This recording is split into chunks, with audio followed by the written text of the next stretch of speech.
The 126-pound weight class, 2 more ranked wrestlers, Jabari Hinson, Ames, number 3 in 3A, Cody Trevino, number 4 in 3A, another Bettendorf wrestler, and for the first time here on this finals mat, we've got an Ames Little Cyclone wrestler, and that's Hinson at 36-2, a sophomore, advanced 6'2" with a decision over a Waukee Northwest wrestler, John King. On the bottom side of that bracket, it was Trevino, major decision winner over Nate Bierma. Nice win for him over the senior Bierma of West Des Moines Valley. So here we find ourselves, these two, they do a little cleanup on the middle of the mat there, and we'll get underway. What do you see in these two here so far, Michael?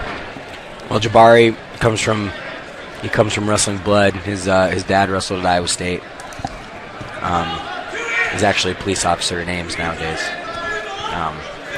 But he's solid, man. He's been really tough. But this kid, man, this Trevino kid, he's the real deal. He's a freshman. He's got a loss on the year, which his only loss of the year is to a nationally ranked opponent from Wayzata, Minnesota, earlier this season, Logan Swenson. So Trevino won Baldsley and at Johnston, and I mean he's had a fantastic year.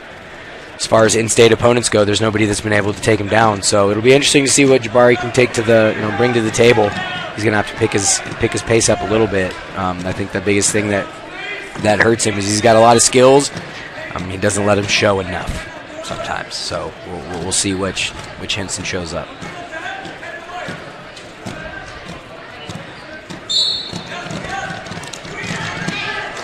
Again, something my grandpa always used to tell me is the best defense is a good offense. And Trevino continuing to attack. There we see those skills from Hinson, but he drops that leg, and Trevino able to roll behind for a go behind. Quick takedown. He's up 4-1.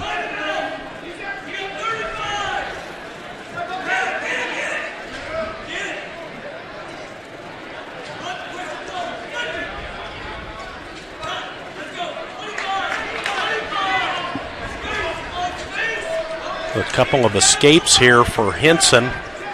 Now 4-2, but they're even here with about 14 seconds left to go in the opening period here at 126.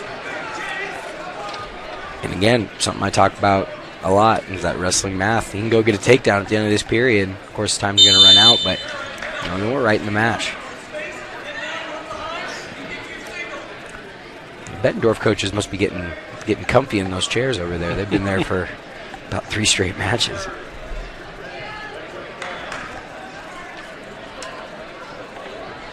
We'll see a little more of Waverly Shell Rock here as we get moving along. So they'll get comfortable in those chairs.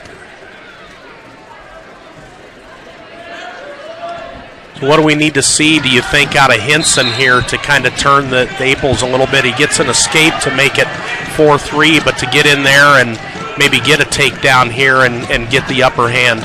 He has a really nice crossbody head inside single there.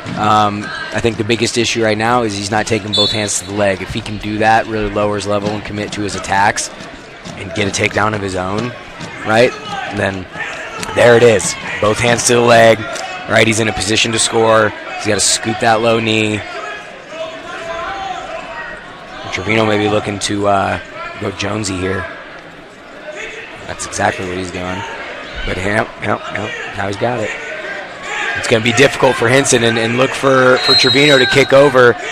He's looking takedown and back points here.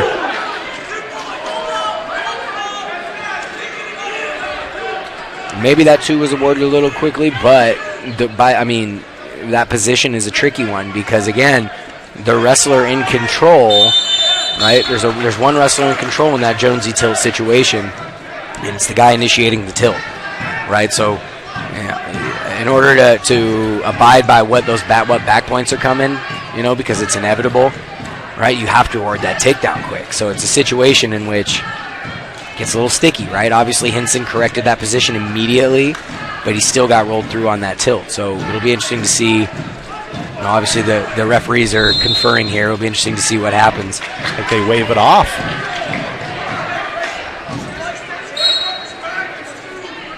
And that's the tough part is both coaches, both sets of coaches have a case.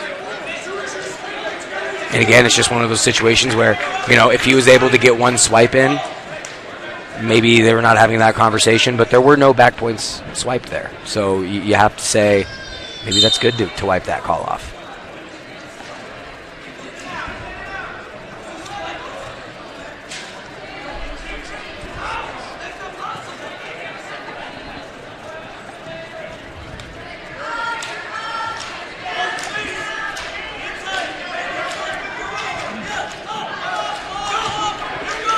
Trevino right back to where he left off. On a leg, we got Hinson maybe going inside sit spladle position. He's got 15 seconds to work. He might be able to get one here. Trevino recasts his hips. Short time here. Who's going to keep wrestling to the whistle? Gets the 2 right ahead of that whistle to end the second, so he gets those 2 points back after all and makes it 6-3 once again.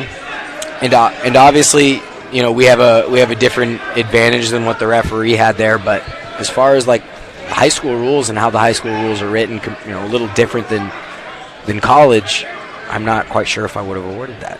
Hands down, hands rear standing is not a takedown. Hands up.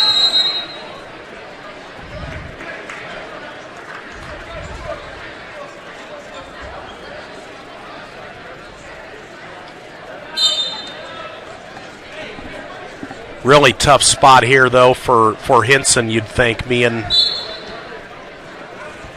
he's got some work to do. Yeah. He's got some work to do. I don't know if Trevino is adverse to getting turned or anything, but it seems like a lot of uphill battles here for Hinson.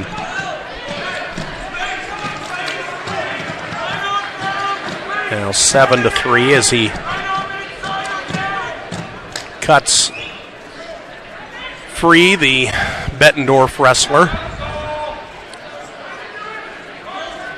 He's got some work to do here. He's going to need at least 3 takedowns just with the cuts and everything that he's going to have to do, unless he can pull something out.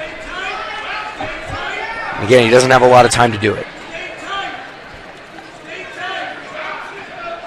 In this front headlock position, as I was talking about at the 6 match, you see it a lot in high school kids. They let their elbows get sucked underneath into that front headlock position, and it's hard to score like that.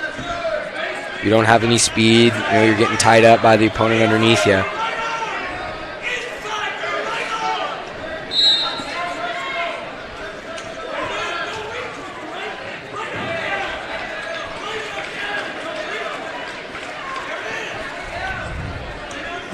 And Hinson's got to really let some go. Not enough actually committed attacks in the last 30 seconds there. But again, it's hard to pull the trigger when you're flustered and nothing you've really done has worked. So you get it, right? But hey, you got to give yourself a shot.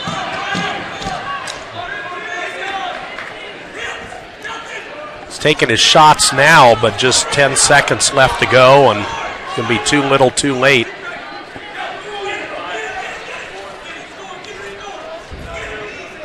And 7-3, the final tally here in this one at 126.